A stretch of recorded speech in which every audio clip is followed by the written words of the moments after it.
2 കിലോയിലധികം കഞ്ചാവുമായി 19-കാരൻ Adimali narcotic enforcement സംഘത്തിന്റെ പിടിയിലായി. രാജാക്കാട് സ്വദേശി അഭിനന്ദാണ് പിടിയിലായത്.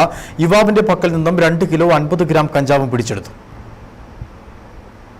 Adimali narcotic enforcement squad circle inspector Manob വിപിയുടെ നേതൃത്വത്തിൽ നടത്തിയ പരിശോധനയിലാണ് 2 കിലോയിലധികം കഞ്ചാവുമായി 19-കാരനെ പിടികൂടിയത്. രാജാക്കാട് സ്വദേശി അഭിനന്ദാണ് പിടിയിലായത്. യുവാവിന്റെ പക്കൽ നിന്നും 2 കിലോ 50 ഗ്രാം കഞ്ചാവും പിടിച്ചെടുത്തു. അയൽ സംസ്ഥാന തൊഴിലാളികൾ പെരുമ്പാവൂരിൽ എത്തിച്ചു നൽകുന്ന കഞ്ചാവ് വാങ്ങി രാജാക്കാട് മേഖലയിൽ ചില്ലറ വിൽപ്പന നടത്തുകയാണ് പ്രതിയുടെ രീതിയെന്നാണ് നാർക്കോട്ടിക് സംഘം നൽകുന്ന വിവരം. പെരുമ്പാവൂരിൽ നിന്ന് രാജാക്കാട്ടിലേക്ക് വരുന്ന വഴിമധ്യേ അടിമാലി ഇരുമ്പ് പാലത്തിന് സമീപം വെച്ചാണ് ഇയാൾ പിടിയിലായത്. കഞ്ചാവ് കടത്തിക്കൊണ്ടുവരാൻ ഉപയോഗിച്ച സ്കൂട്ടറും പിടിച്ചെടുത്തു. കഴിഞ്ഞ കുറച്ചു നാളുകളായി യുവാവ് നാർക്കോട്ടിക് സ്ക്വാഡിന്റെ നിരീക്ഷണത്തിലായിരുന്നു. News bureau, Adimali.